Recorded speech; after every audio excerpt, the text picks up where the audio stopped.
अब बात ये है कि नरेंद्र मोदी जो है उसने जो अटैक किए हैं वो सारे इसराइली ड्रोन हैं और उनका बयान भी आ चुका है कि जी इसराइल ने मैं तो खुलेआम सपोर्ट का ऐलान कर दिया ना, भारत इसराइल सपोर्ट का ऐलान कर दिया गया।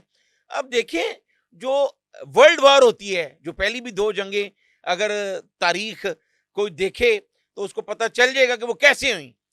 तो नरेंद्र मोदी का जो इस वक्त मकसद नजर आ रहा है वो और भी ममालिक को शामिल करना चाहता है। ये तीसरी जंगे, जो तीसरी वर्ल्ड वॉर है उसकी तरफ जाना चाह रहा है। आप कहना चाह रहे हैं कि वो वर्ल्ड वॉर 3 को लाने की कोशिश की जा रही वो है, जंग प्रोवोक हो। कर रहे हैं हर बात को। देखें, अगर एक है कि हम इंसानियत का जो मजहब है उसको देखें, we should be philanthropist first of all, लेकिन वो ऐसे नहीं कर रहे।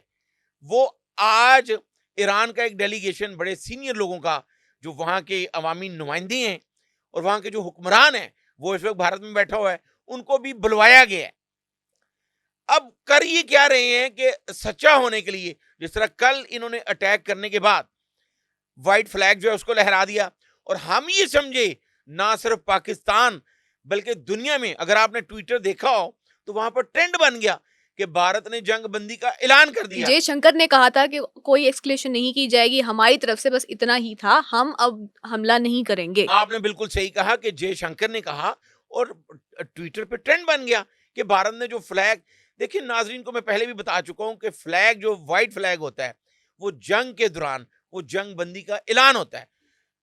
लेकिन उसके बाद फिर जब रात के आखिरी पहर ड्रोन उड़ा दिए गए, उससे तो पहले एक फेक खबर, एक फेक प्रोपेगेंडा किया गया कि अमृतसर पे पाकिस्तान ने हमला किया है। हालांकि पाकिस्तानी एजेंसीज की तरफ से इस बात को बताया गया कि फेक है ये। फेक भी है और उनका अपना मीडिया, देखें कुछ लोग ऐसे भी हैं, भारत का जो इसको 99% मीडिया है वो सिर्फ ब्लैक प्रोपेगेंडा कर रहा है, और वो दुनिया भर में दहशतगर्दी फैलाने की कोशिश कर रहा है, और उनको जो सारा डिजाइन करके दे रहे हैं वो रॉ है, जो दहशतगर्द एजेंसी है, जो पूरी दुनिया के मुल्कों में इस वक्त दहशतगर्दी कर रहे हैं, और नरेंद्र मोदी उनको सुपरवीन कर रहा है। अभी ये हमारे सोचने का वक्त है, हम अभी भी उनको कह रहे हैं कि बाज आ जाओ। जिस तरह हमारे चीफ ऑफ आर्मी स्टाफ ने वाजिया तौर पर कहा था, आईएसपीआर ने प्रेस कॉन्फ्रेंस की थी कि हम पहल नहीं करेंगे, लेकिन अगर आपने पहल की तो हम आपको जवाब देंगे, और फिर हमने जवाब दिया, और जो 5 उनके तैयारे हमने गिराए हैं।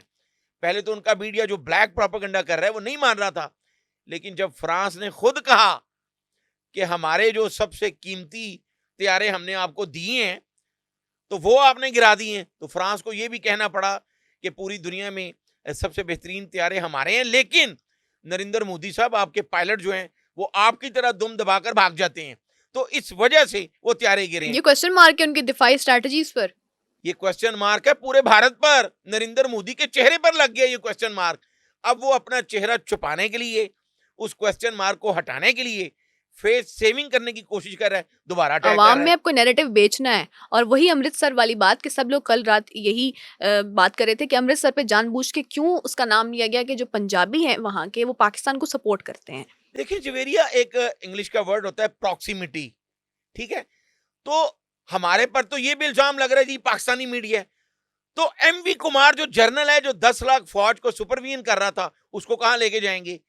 फ्रांस ने, बीबीसी ने, अमेरिका ने, तमाम ममालिक ने, चाइना ने ये कह दिया कि आपका तो अपना जर्नल एमवी कुमार वो कह रहा है, जो आपने बेस बनाई है पहलगाम, तो उसने कहा जी हमारे पास कोई सबूत नहीं है, तो आप उनके जर्नल को ले लें, उसको बरतरफ कर दिया गया।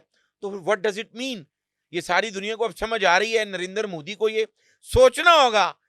अब इसमें सबसे अहम बात जो मैंने पहले की कि ऑस्पेक्ट्स क्या क्या हैं, पूरी दुनिया को पता है, और भारत के जो सियासी जमातें हैं उन्होंने वावेला भी किया। जो हालिया इलेक्शन हुआ है उसमें नरेंद्र मोदी और उसकी जमात हार गई थी, लेकिन वहां का जो माफिया है, जो इस चाय वाले को यहां तक लेके आए हैं, आपको तो ये पता है ना कि इसकी चाय की दुकान थी, तो इसको यहां तक लेके आए अवाम हैं। को भी पता है, सबको पता है, सबको पता है कि ये चाय वाला क्या करेगा, आगे क्या करने जा रहा है, ये कभी भी अमन की बात नहीं करेगा। इनका नैरेटिव इन्होंने बेचा ही पाकिस्तान के मुसलमानों के खिलाफ बेचा है, तभी जाके तो वोट हासिल किए हैं। वोट हासिल किए, लेकिन उसके बावजूद वहां पर ये हार गया।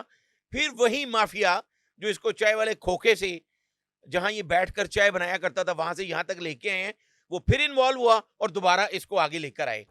आज तक वहां की जो सियासी पार्टीज हैं वो रो रही हैं कि नरेंद्र मोदी को गलत लेके आए हैं।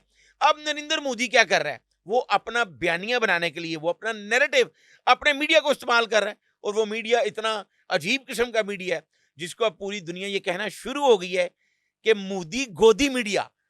वो सिर्फ वही कर रहे हैं जो उनको एक कागज पर लिखकर दिया जाता है कि आज आपने ये कहना है।